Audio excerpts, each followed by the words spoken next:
जय हो देवी भगवती की, माता भगवती की सदा जय हो। तो श्रीमद् देवी भागवत के 2 स्कंद हम पूरे कर चुके हैं।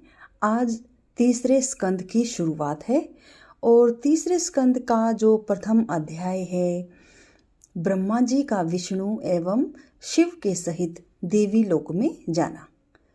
तो सभी श्रोतागणों से, भक्तजनों से मेरा अनुरोध है कि वो अध्याय को ध्यान से सुने। ब्रह्मा जी का विष्णु एवं शिव के सहित देवी लोक में जाना। जन्मेजय ने पूछा, भगवान आपने अम्बा यज्ञ अर्थात परम पावन नवरात्र व्रत करके उसके द्वारा देवी के आराधना करने की आज्ञा दी है। वे कौन देवी हैं, कैसे और कब प्रकट हुई, उनके पधारने का क्या उद्देश्य है और वे किन गुणों से विभूषित हैं। अम्बा यज्ञ किस प्रकार होता है, उसका क्या विधान है। दयानिधे आप सर्व ज्ञान संपन्न हैं, विधिवत यह सब वर्णन करने की कृपा कीजिए।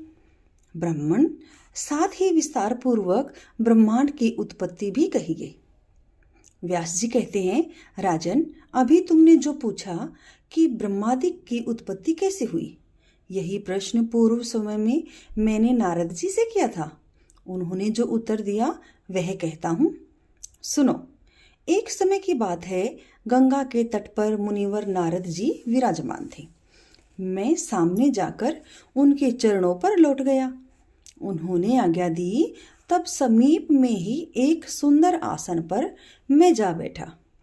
कुशल प्रश्न हो जाने के बाद मैंने नारद जी से पूछा, मुने आप बुद्धिमान हैं, मुझे यह बताने की कृपा कीजिए कि इस विस्तृत ब्रह्मांड के प्रधानकर्ता कौन है।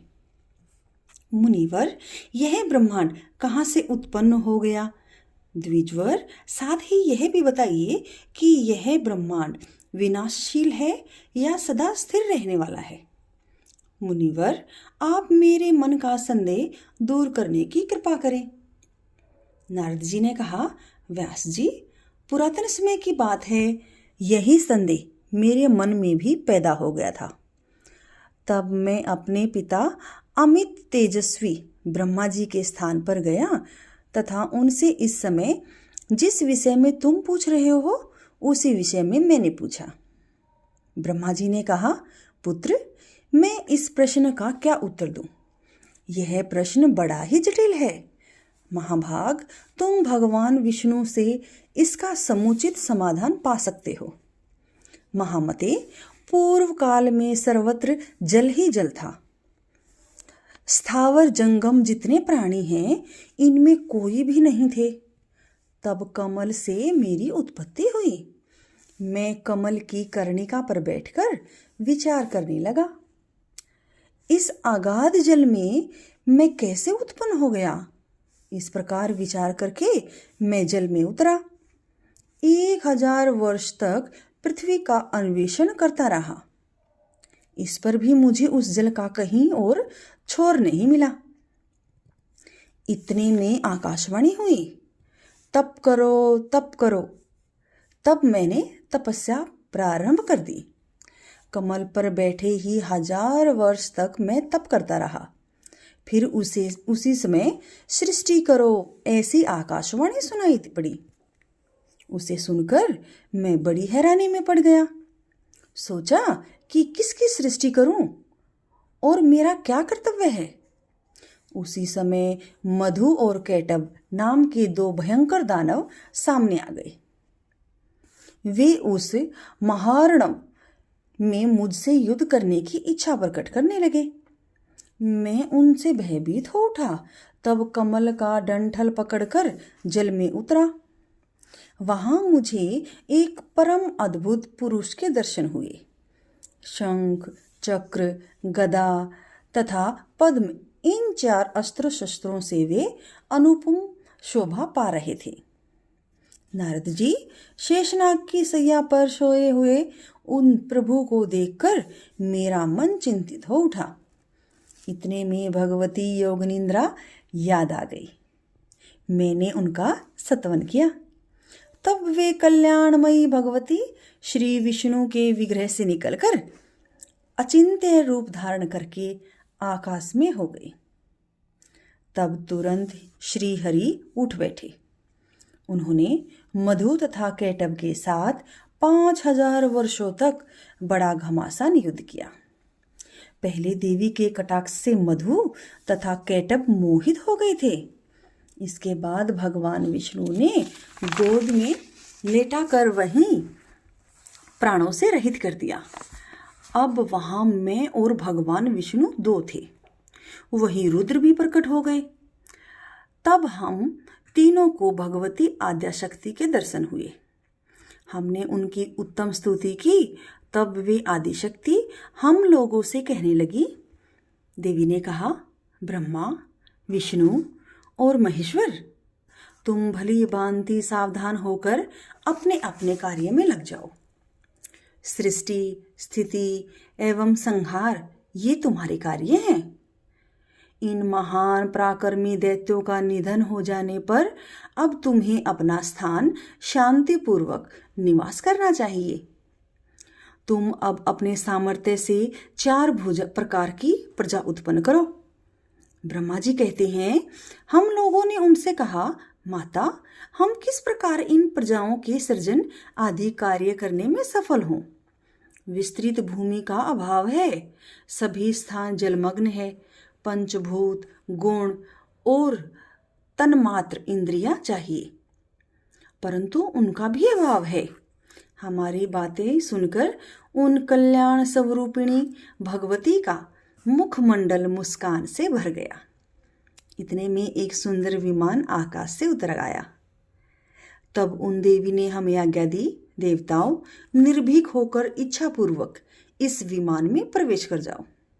हम तीनों देवताओं को उस पर बैठे देखकर देवी ने अपने सामर्थ्य से विमान को आकाश में उड़ा दिया।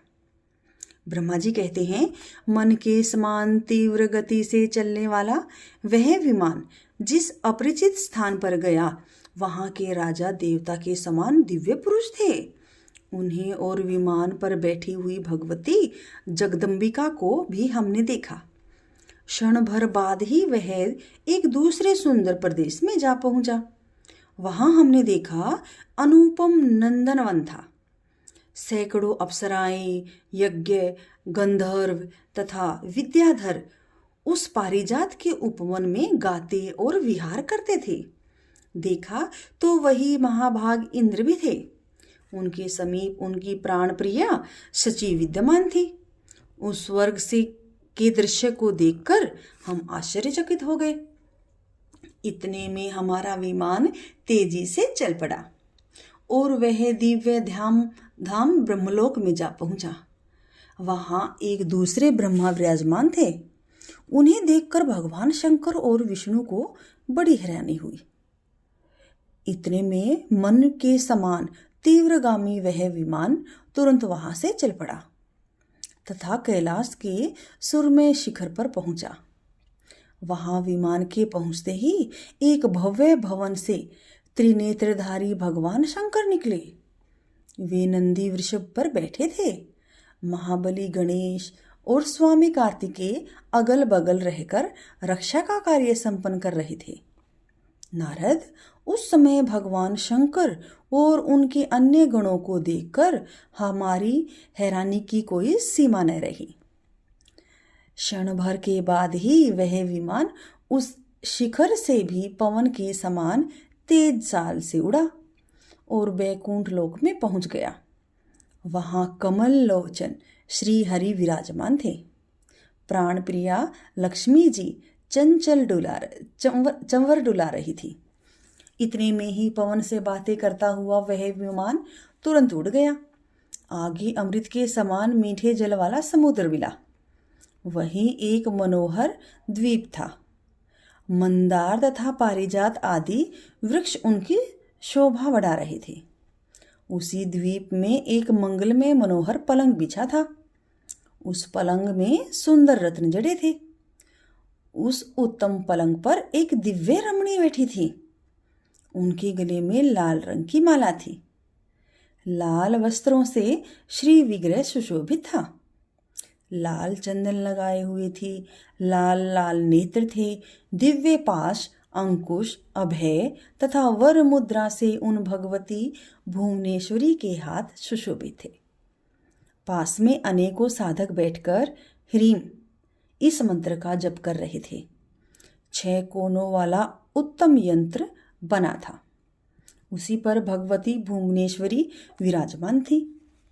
उन्हें देखकर हम सभी महान आश्चर्य में पड़ गए। नारद, तब भगवान विष्णु ने उन चारों हंसिनी भगवती को देखकर विवेक पूर्वक निश्चय कर लिया कि वे भगवती जगदम्बिका हैं। तब उन्होंने कहा कि ये भगवती हम सभी की आदि कारण है। ब्रह्मा एवं शंकर ये सर्व बीजमयी देवी विराज रही हैं। ये मूल प्रकृति हैं, सदा परम पुरुष के साथ रहती हैं। ब्रह्मांड की रचना करके परम पुरुष को ये दिखाया करती हैं। परम पुरुष दृष्टा है, यह चराचर जगत दृश्य है तथा उन परम पुरुष की ये आदि शक्ति महामाया सबकी अधिष्ठात्री देवी है। ब्रह्मा जी का भगवती के चरण नख में अखिल ब्रह्मांड का दर्शन करना तथा त्रिदेवों द्वारा भगवती जगदम्बिका की स्तुति। जय जय। ब्रह्मा जी कहते हैं, इस प्रकार बताकर भगवान विष्णु ने फिर कहा कि हम लोग बारंबार प्रणाम करते हुए इन भगवती के पास चलें। ये परम आदरणीय महामाया हमें अवश्य वर प्रदान करेगी। ब्रह्मा जी कहते हैं, इस प्रकार भगवान विष्णु के कहने पर मैं विष्णु तथा शंकर तीनों द्वार के पास विमान से नीचे उतरे। जब देवी ने हम सभी को द्वार पर देखा तब वे मुस्कुराकर हंसने लगी और तुरंत हम तीनों को स्त्री बना दिया।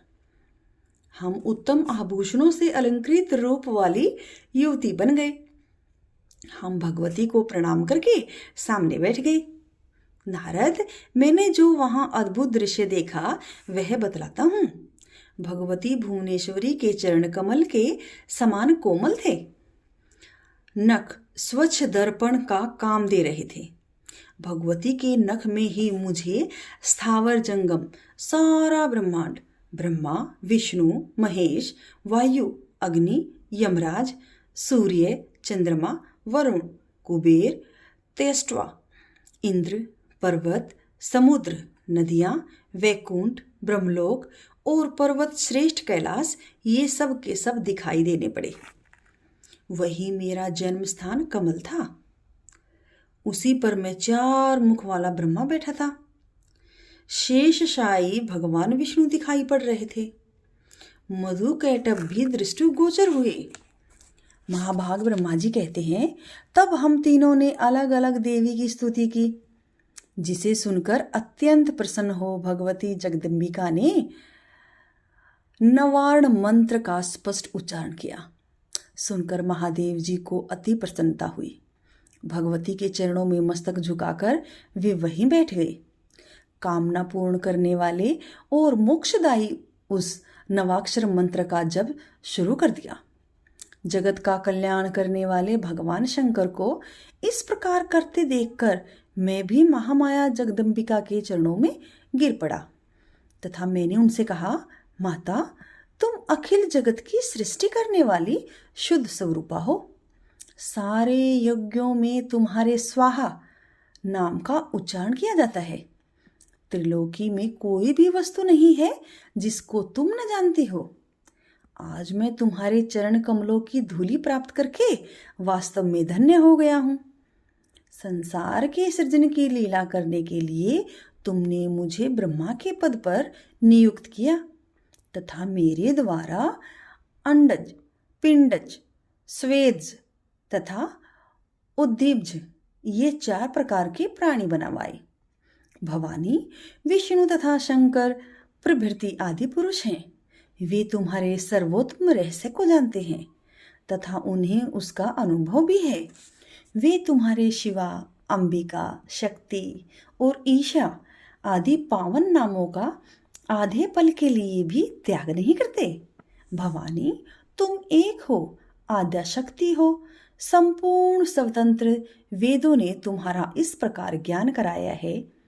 माता, तुम्हारे संपर्क से ही मैं ब्रह्मा सृष्टि करने में, विष्णु पालन करने में तथा शंकर संहार करने में कुशल हैं। इस मूर्त तथा अमूर्त जगत का आधार तुमसे पहले कोई भी दूसरा पुरुष नहीं था, कोई तीसरा भी नहीं है। वेद कहते हैं एक मेवा अद्वितीय ब्रह्मा है, तो क्या वह आत्म स्वरूपा तुम ही हो या वह कोई और ही पुरुष है? मेरे इस संदेह को दूर करने की कृपा करो। किसी महान पुण्य के प्रभाव से ही मुझे तुम्हारे चरणों की सेवा सुलभ हुई है। तुम स्त्री हो या पुरुष, यह रहस्य भी मुझे विशद रूप से कृपा करके बतलाओ। सभी भक्तजनों को एक बार फिर से जय मां जगदम्बा। तो तीसरे स्कंद के हमने आज श्रवण किए प्रथम अध्याय तथा द्वितीय अध्याय। अगर आपको मेरी वीडियो या ये जो अध्याय का श्रवण आप कर रहे हैं ये आपको पसंद आ रहा हो तो चैनल को आप सब्सक्राइब कीजिए और कमेंट बॉक्स में जय माता दी जरूर लिखिए। जय माँ जगदम्बिका आपके परिवार पर, आपके बच्चों पर हमेशा माँ जगदम्बा की कृपा बनी रहे। जय माँ भवानी।